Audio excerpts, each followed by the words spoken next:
Looks like we're live. Welcome, everyone. Mark is not in the office right now, so I'm substituting Mark.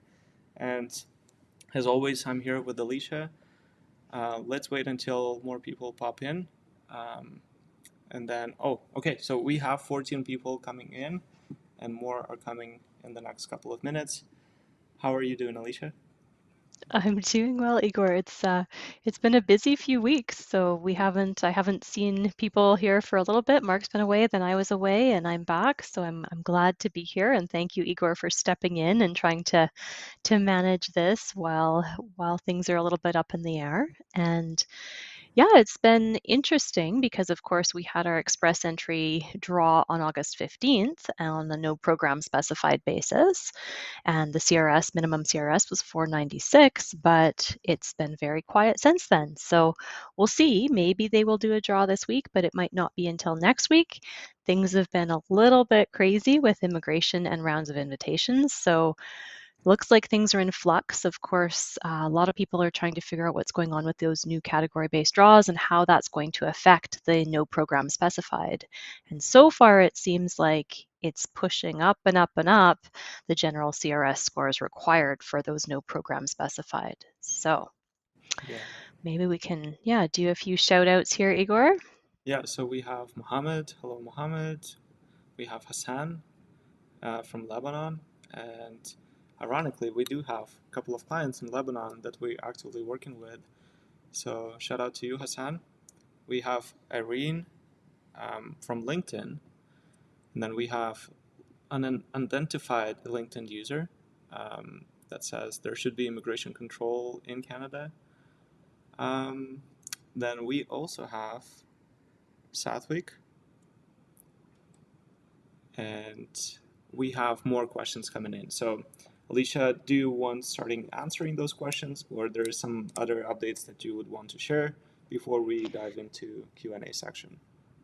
Yeah, I guess one of the updates that I've recently realized was that immigration has implemented two-factor authentication on GC key accounts. And so this is something that's causing people a fair bit of headache sometimes when they're trying to log in. So if you do have an existing GC key account, so you're in control of your own file, you have submitted maybe an express entry profile, or you're working on a work permit or a study permit application through GC key, as of July 31st of this year, immigration says they need a new two-factor authentication process. So if you are trying to figure out what's going on, once you've logged into your GC Key account, it's then going to take you to another screen to say you have to do two-factor authentication, and you can choose by your cell phone, your mobile device, or a laptop or a computer, or you can choose to enter your email.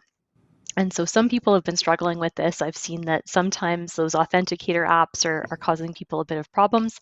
If that's not working for you, you can try entering your email for immigration to send you that two-factor authentication email.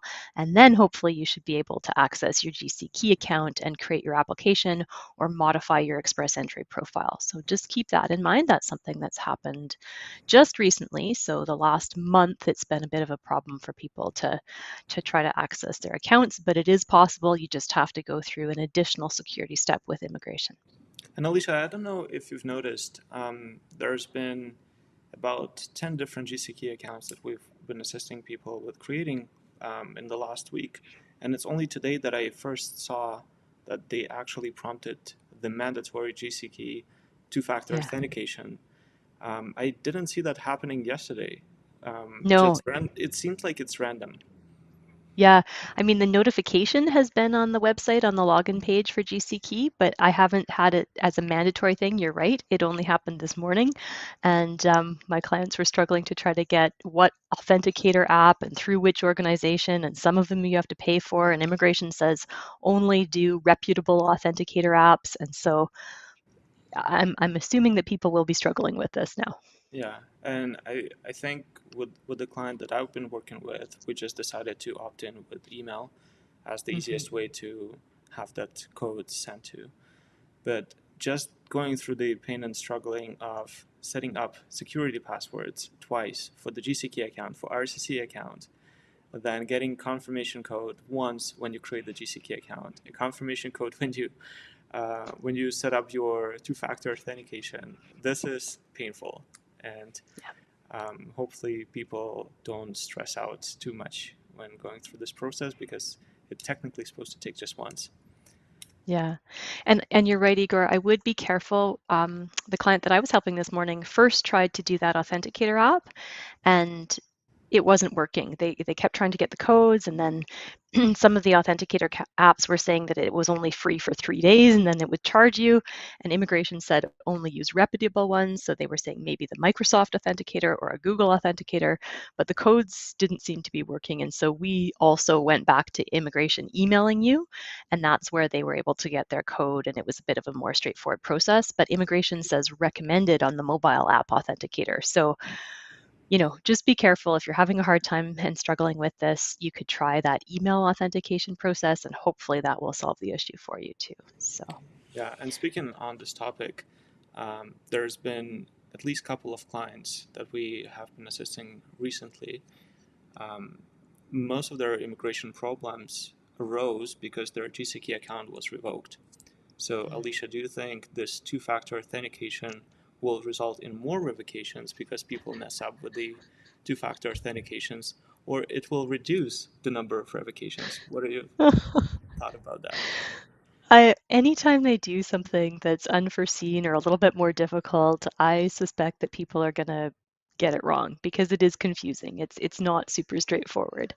So I'm hoping that it won't result in more revocations. But, the reason that they tried to do two-factor authentication was they're trying to crack down on people who are not properly authorized to actually represent people. So under Section 91 of the Immigration and Refugee Protection Act, people are not allowed to charge you money unless they are an immigration lawyer or unless they are properly accredited and paralegal or a regulated immigration consultant in Canada. And so I think what's been happening is that a whole bunch of agents or ghost consultants have been trying to create or take over accounts for people, and they're really trying to crack down on that. Yeah, yeah. And that, I think, was the reason why some of those accounts have been revoked. So Yeah. think wisely before you choose a person who you entrust your whole life to. Yep. Yep. Absolutely. All right. And maybe Igor will start answering some questions now Okay, because I sure. see a few questions piling in. I do have to run in less than half an hour because we've got more clients waiting in the wings, but we'll try to get through a few of these up until then. One thing I did want to mention for people who are looking specifically at going to Quebec, we normally will refer those people to another colleague of ours. We have immigration lawyers that we know across Canada. We've got great immigration lawyers that we know who are in Quebec and practice in Quebec, but there's a whole Quebec's like a whole different world within Canada. You have to have a different CSQ, CAQ procedure. And of course, if you are looking to go to Quebec, you are not eligible for express entry. So just keep that in mind as well. Okay. And so we'll dive in right into the questions, and I'll start with the first one, and we'll go chronologically through the questions, and we'll start with Satwik. So Satwik's question is, if they did not receive an H-1B work permit, can they still apply to global open work permit? So, Satwik, I'm not sure exactly what you mean by a global open work permit. So there's two things. There's an open work permit, which you're only eligible for in a few circumstances. So normally you have to be the spouse of a skilled worker, or you have to be eligible for an open work permit under a specific category. There is what's called the global talent stream. And so that is an LMIA-based work permit where your employer has to go and get that labor market impact assessment through global mobility, global skills, or global talent stream. But it's not an open work permit. That would be a closed employer-specific work permit. So those are two different things. So if you missed out on that H-1B open work permit, it is really tough to try to get a different type of Canadian immigration open work permit. There aren't very many circumstances where people are eligible for them. You can go on to Immigration IRCC's website, and it actually has a tool, are you eligible for an open work permit? So you can check that out. But in most cases, The general rule is that you need to have an employer who has applied for and been granted a labor market impact assessment. We'll move on to another question that relates to H-1B. And this one is a positive one. So the person got a passport request. Does it mean approval? And when does the 3-year timer start? Yeah. So that's great. Good job, TRTT. That sounds like positive news. It doesn't necessarily mean approval in all circumstances. They could ask for your passport and then something else could come up or change. But in most circumstances, if they ask for that passport submission, then hopefully they will be issuing you your approval visa and then a letter of introduction, basically, a letter saying that we approve you in principle. It always comes down to, however, what happens when you actually arrive at the port of entry.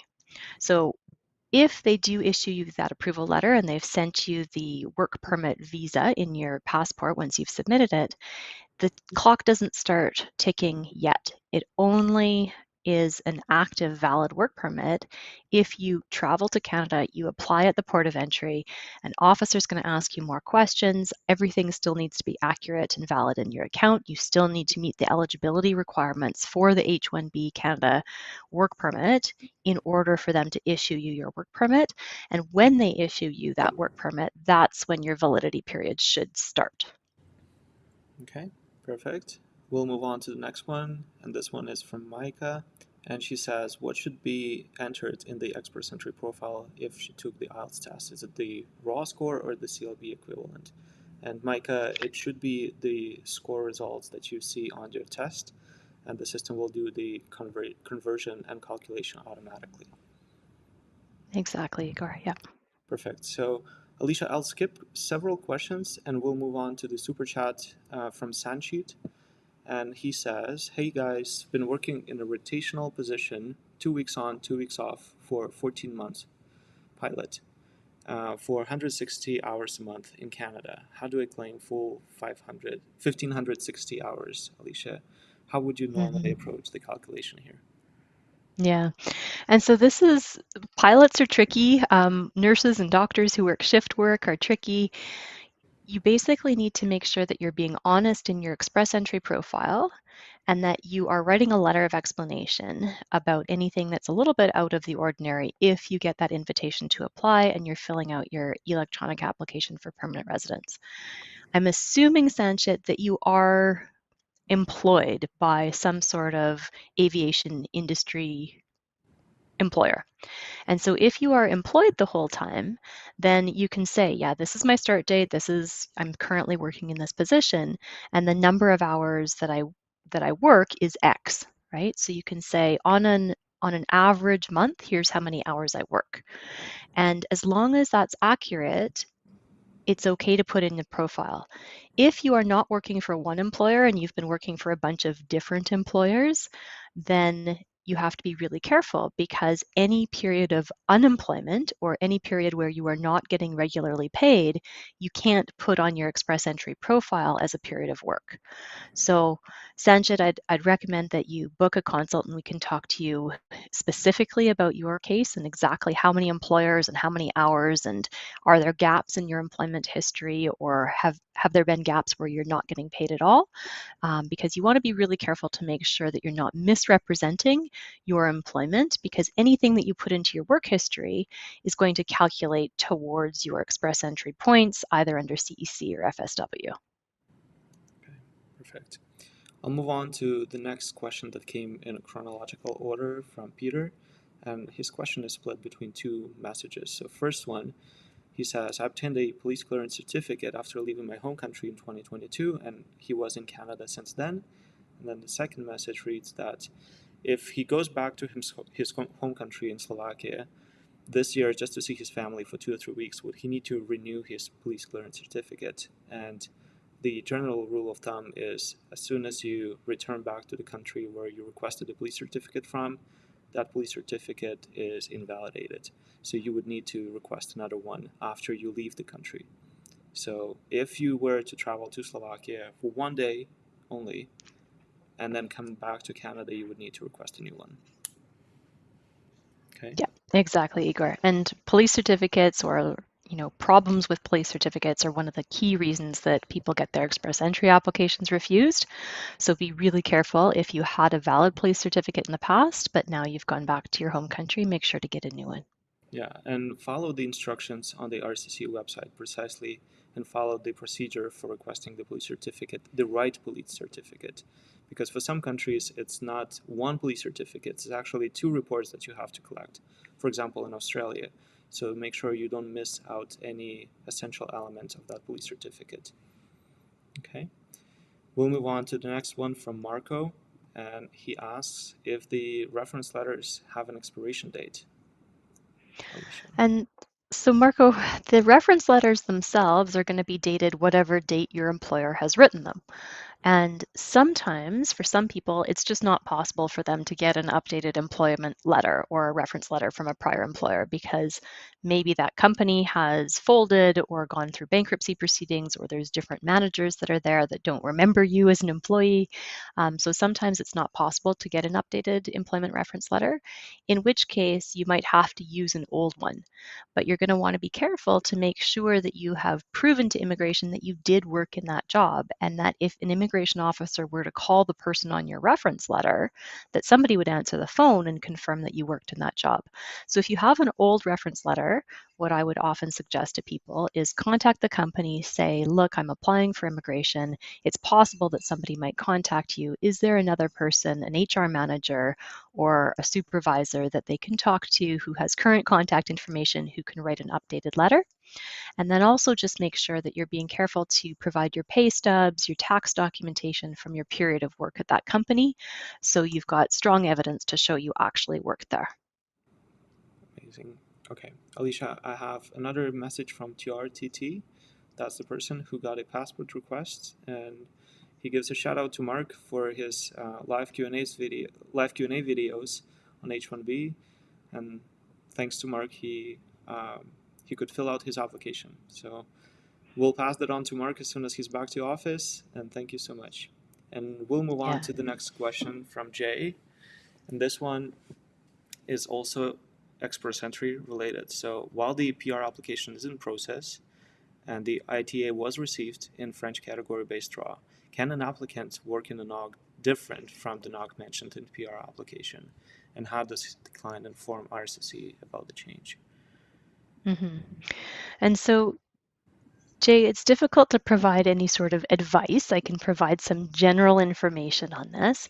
You just have to be careful if you are changing your not categories, especially if you are in a category-based draw, because in some circumstances, a change in circumstances could affect your eligibility for the draw that you were invited under. If, however, everything was fine as of the date that you submitted the application, all the points that you claimed were correct, and you switching NOCs now is not going to negatively affect anything, then it might be possible indeed to switch kind of whatever NOC you are doing on an ongoing basis, as long as it doesn't affect your eligibility in the past. Immigration does want you to inform them of material changes in circumstances, and they don't define what that is. It could be anything that could materially affect your application. So, for sure, a change in employment is something you'd want to notify them about. And I guess the other thing that's happened recently, Igor, is those web forms, right? There's now two versions of the web form. And so this is one case where do you have to inform IRCC? Yes. Igor, maybe you can pull it Yeah. up in the background. You can try to pull it up so people can see what we're talking about. Yeah, and while we answering this question, Alicia, I wanted to pull up another question from Nana, and she also talks about web forms. She's asking how long they should wait before they submit another form. So, as you were answering this question, I was preparing to pull up the screenshots from the website, not the screenshots, but actually the browser. And so you may see there's the newest version of the web form, which is a little more user friendly, a little more resembling the application that you would normally have on the phone. And then this is the old one, the old and ugly web form that is not really helpful and not really intuitive. And here's the web form. Lots of Yeah. text compared to this, nice and clean and tidy. Yeah. So you know, the new web form, based on an informal discussion amongst immigration lawyers across the country, is that the new web form seems to be performing a little bit better. So Hmm. if you look on here, it has specific boxes, right? What do you want to do? You can check your application status, you can change or update your contact information, change or cancel a representative, add a document to your application, right? Or other. So this is where if you were going to add a document, if you changed your job and you wanted to tell them, hey, I've got a new employer, here's my new letter of reference from my new employer and my new pay stubs, that's where you could add a document. And this is going to hopefully be a little bit more streamlined in terms of getting responses back from web forms in a more timely manner. It seems like people who've been trying to use this new web form are getting responses or confirmation of submission of their web form sooner. Generally, the response email says, if you were just notifying us of something, this is the only email you'll get confirming that we received it. If there's more action required, then, it might be a different situation. But try it. I would say try using this new web form because it seems like people are starting to get better results, and hopefully it's a bit more targeted in its ability to respond to what people need to do here. And I have to admit, yesterday I've been assisting a client with submitting the web form, and this morning the client just sent me an email saying that RC just sent me a confirmation that they've added the file to my application. So it is quite surprising how well it functions compared to the old one. So yeah, knock on wood, we really hope that this is a Yeah. positive development and that this web form is going to work much, much better than the last one. Okay. So let's take a crack at this question, Alicia. This is the question from Anita, and she says, with the way the recent draws are coming along, is there any chance to receive a PNP nomination at 380, 390 CRS score for a financial manager? Yeah, and Anita, it's so tough because, we have so many different provincial nomination categories. So each province tends to have 5 to 12 different programs for every single province. So BC has programs, Alberta has programs, Saskatchewan, Manitoba, Ontario, all of the Atlantic programs. And some of those programs are express entry linked, right? A lot of them are. So you have to have that express entry profile. Usually, most of the time, like in Alberta, for example, a CRS score of 300 is the minimum. You can't have anything really less than a CRS score of 300 for a lot of provinces to take it seriously. But it does depend on, other potential connection that you might have to that province. So sometimes if you have a family member that's lived in that province, or if you have gone to school in that province or worked in that province in the past, that's a draw factor for a lot of the provinces. So sometimes it's your knock, and it's whether that knock is on a list of occupations in demand or priority occupations for the province, but there's other things at play as well. So I would say, don't give up hope. If you meet the minimum eligibility criteria for that province and you already have your express entry profile, then take a look but become a little bit more targeted in which provinces you're going to try to focus on. Okay. This is the question from HF. The H1 open work permits, and I'm not sure if that's H1B open work permit, got initial approval and received a letter of invitation, but did not get any notice to send the passport. So does this person need to go to the border for stamping? And so HF, again, I'd say book a consult because we definitely cannot give you particular or specific immigration advice based on 2 lines. We need to understand a lot more about what's going on in your situation because we'd never want to give you incorrect advice. And so we are lawyers, and you can go to our website and book a consultation and upload your documentation so we can take a look, and we'll go through your questions specifically once we take a look at the documentation to try to give you, okay, what are the risks? What are the possibilities here?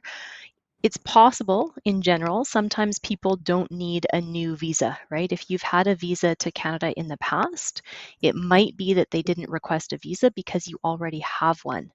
And immigration has changed their policy a little bit on this. It used to be that before COVID, if you were coming as a worker, you had to have a worker visa. If you had a visitor visa from before, you needed a new visa as a worker.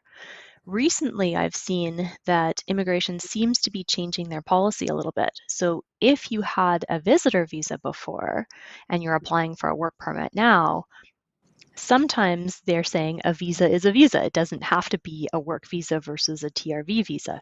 So in some circumstances, these letters are, if it didn't instruct you to go and get your passport submitted and get an actual work permit visa, it's possible that they're using an old visa as long as that visa is still valid. But I don't want to give you any advice unless I actually take a look specifically at your situation, but these are just things to keep in mind. We have a question from Jerry about the TEF results. And so the RCC asks to enter 7 digits after the hyphen on the test report form, but he has 8 digits. What should he do? Yeah, and so the TEF results are a little bit confusing. What I would recommend is when you're looking at your Express Entry profile, it's going to give you a radio button, a little information button next to how do you submit your actual test result codes.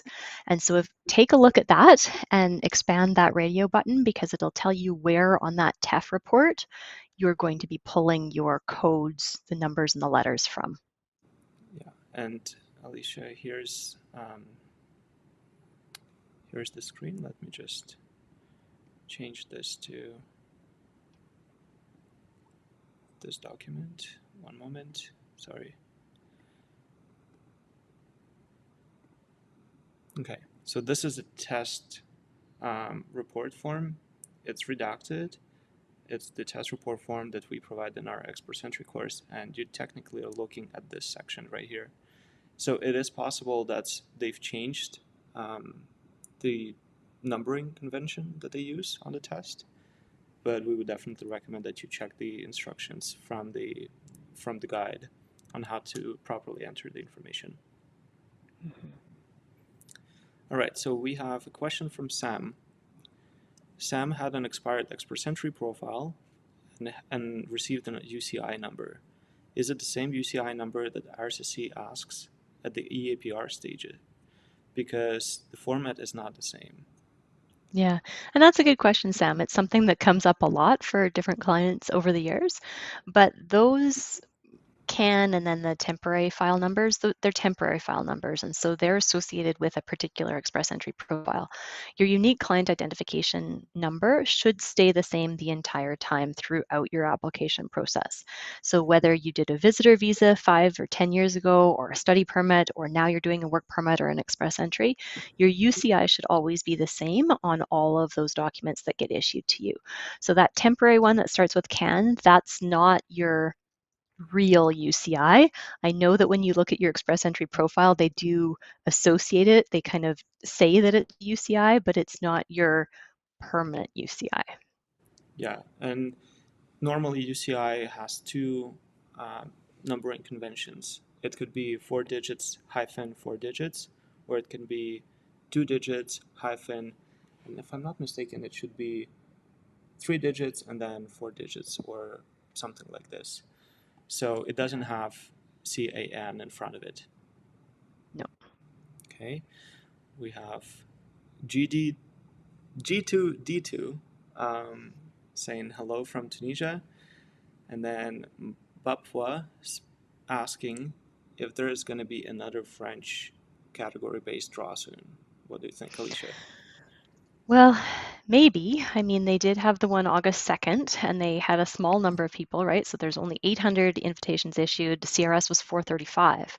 And this is one where, if they do back-to-back draws, then that's where it really can be beneficial to people because it'll scoop out of that pool of applicants much lower in terms of CRS scores than the general no program specified draws. So maybe we'll have another French one, but it's been a while because they haven't done STEM and they haven't done healthcare. So if I were to bet, and this is all just guessing, right? But there we go. So Igor's pulled it up. the most recent targeted draw that they did was the trade occupation, and before that they did French, and before that they did French again. So, there's been 3 targeted draws on French, but not a lot in healthcare or STEM. And we know that overall they are weighting healthcare and STEM a little bit higher.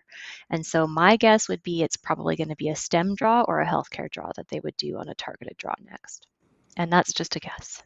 Yeah, and taking a look at the previous rounds of invitations, we could predict that they would do French draws every 2 weeks, about every 2 weeks, but no, they don't.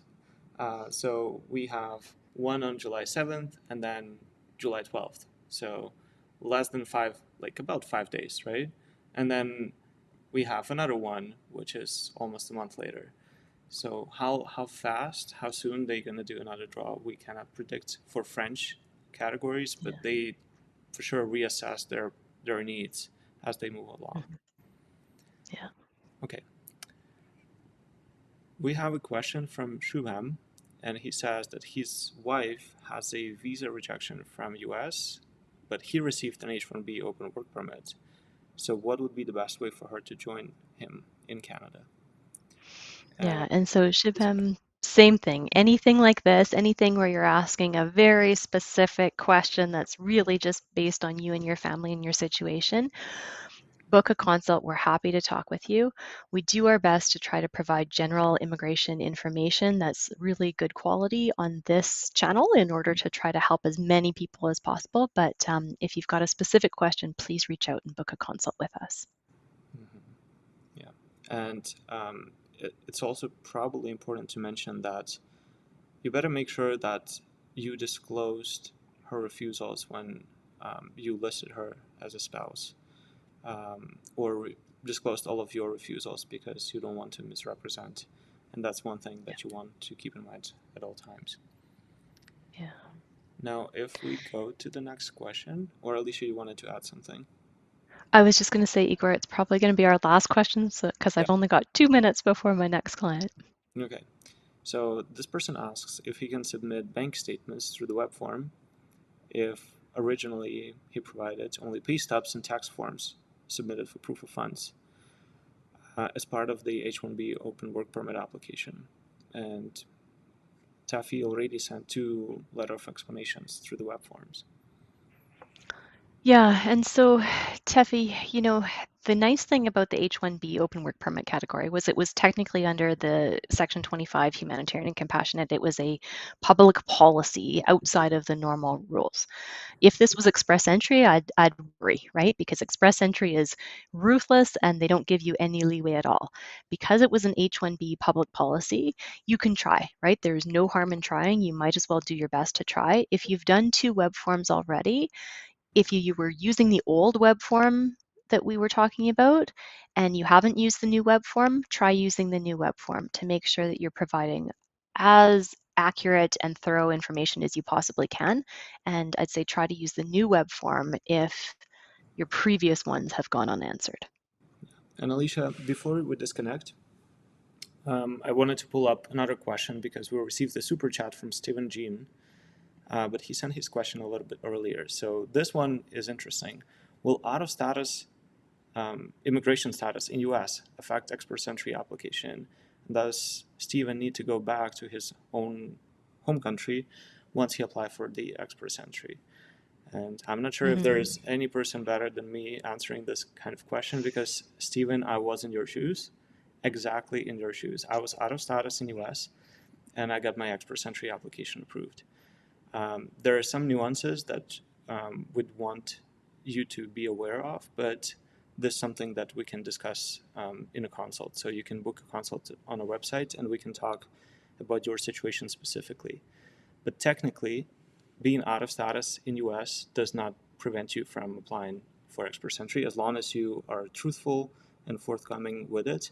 If you disclose all of the details, there might be some additional document requests, additional concerns from the officer, but there is nothing that bars you from applying to Canada as long as you fully disclose it. And I would add to that too, Igor. Sometimes I know I've talked with people who are undocumented in the US, and sometimes, they worry that if they come to the border and they get refused for some reason on like a work permit, not an express entry, but on a temporary application, then they might be stuck because they can't go back into the US, right? So just be careful in a situation where if you're not coming to Canada for that final landing, you might be in a tricky situation. So there are things that we'd want to talk to you about. Yeah, there's a big difference between applying for temporary status in Canada, where you have to show that you will leave Canada after the end date on your work permit or visitor visa. And there's another thing when you apply for permanent status, which technically means that you come to live in Canada. You cannot overstay your permanent status, correct? So if you have previous overstays in other countries, that might be a big concern for the officer. But if it's a permanent status, then it's a totally different story. Yeah, and Stephen's just following up, do I need to go back to my home country? We can't give you advice about that without knowing a little bit more, but in general, if you have been approved for your express entry and you're coming with your COPR for your landing in order to do your landing to become a Canadian permanent resident, it generally doesn't matter where you're coming from as long as all your documentation is in order and you're eligible for landing based on the category that you applied under. Yeah. I had the same exact questions 4 years ago. And 4 years ago, traveling from New York to Seattle and then from Seattle to Calgary, I think that was my longest flight ever because I was so stressed that someone will pull me over at the border, they will handcuff me, and I will have to prove that, hey, I'm trying to leave, just let me go. Still remember those All days right. as they were Well, happening yesterday. Well, thank you so much, Igor, for hosting today's live stream, and thank you to everybody for joining and tuning in and answering or asking your questions. We love to hear from you, and we will do our best to continue answering questions as we go. If you didn't have a chance today, join us again for another live stream, and we will see if hopefully we can get to your questions. Thank you. Thank you, everyone. Thank you, Alicia. See you next time.